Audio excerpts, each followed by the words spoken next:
നമസ്കാരം.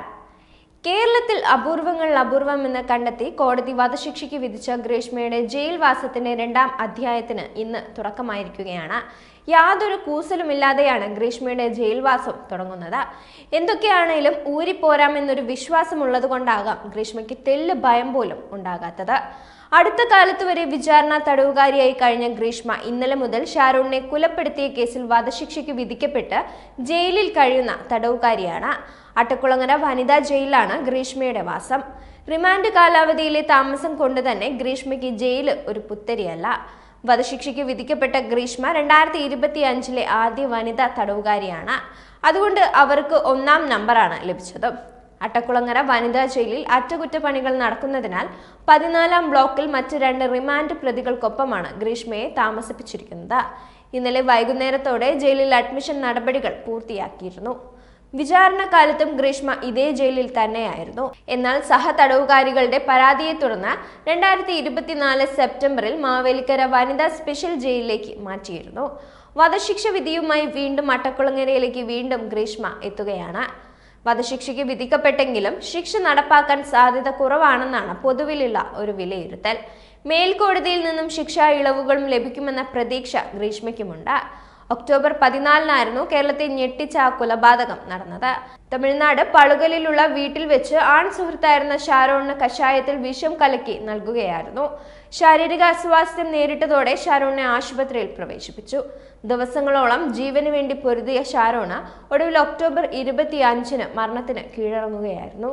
വിഷം നൽകി കൊലപ്പെടുത്താനായി ഗ്രീഷ്മ ഗവേഷണം നടത്തിയെന്നും ഷാരോണിനെ കൊലപ്പെടുത്താൻ ഗ്രീഷ്മയ്ക്ക് കൃത്യമായ പദ്ധതി ഉണ്ടായിരുന്നുവെന്നുമാണ് വധശിക്ഷ വിധിച്ചുകൊണ്ടുള്ള വിധിയിൽ കോടതി വ്യക്തമാക്കുന്നത്. ഇതിനുള്ള ആദ്യ ശ്രമമായിരുന്നു പാരസെറ്റമോൾ ജ്യൂസിൽ കലക്കി നൽകിയത്. അളവിൽ കൂടുതൽ ഗുളിക ജ്യൂസിൽ കലക്കിയാൽ മരണം സംഭവിക്കുമെന്ന് മനസ്സിലാക്കാൻ 23 പ്രാവശ്യം മൊബൈലിൽ ഗ്രീഷ്മ സെർച്ച് ചെയ്തുവെന്നും ആദ്യ വധശ്രമം പരാജയപ്പെട്ടപ്പോൾ അതേ രീതി വീണ്ടും പരീക്ഷിച്ചുവെന്നും കഷായത്തിൽ കളനാശിനി കലർത്തി നൽകിയെന്നും വിധിപ്പകർപ്പിൽ പറയുന്നുണ്ട്. കല്യാണ നിശ്ചയം കഴിഞ്ഞ ശേഷം ഷാരോണിനെ ഒഴിവാക്കാൻ പല ശ്രമങ്ങളും ഗ്രീഷ്മ നടത്തിയെങ്കിലും ഷാരോൺ വഴങ്ങിയില്ല. ഇതോടെ മറ്റു വഴികളില്ലാതെ ഗ്രീഷ്മ ഷാരോണിനെ കൊലപ്പെടുത്താൻ തീരുമാനിക്കുകയായിരുന്നു. അതിനായി വിവിധ തരത്തിലുള്ള ഗവേഷണം തന്നെ പ്രതി നടത്തി. വിഷം നൽകി എങ്ങനെയൊക്കെ കൊല്ലാമെന്നതിനെ കുറിച്ച് പഠിച്ചു.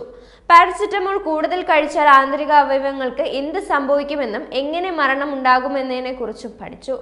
കോളേജ് ടോയ്ലറ്റിൽ വെച്ച് ഒരു തവണ പാരസെറ്റമോളും ഡോളോയും വെള്ളത്തിൽ കലക്കി കുപ്പിയിലാക്കിയ ശേഷം ബാഗിൽ സൂക്ഷിച്ചു. തുടർന്ന് ഷാരോണിനെയും കൂട്ടി പുറത്തുപോയ സമയത്ത് കടയിൽ പോയി 2 ബോട്ടിൽ ജ്യൂസ് വാങ്ങി ബാഗിൽ വെച്ചു. പിന്നീട് വീണ്ടും കോളേജിലെ ടോയ്ലറ്റിലെത്തി ജ്യൂസും പാരസെറ്റമോളും കലക്കിയതും മിക്സ് ചെയ്തു. ഇത് ഷാരോണിന് കൊടുത്തെങ്കിലും ടേസ്റ്റ് വ്യത്യാസം കാരണം ഷാരോൺ കുടിച്ചില്ല.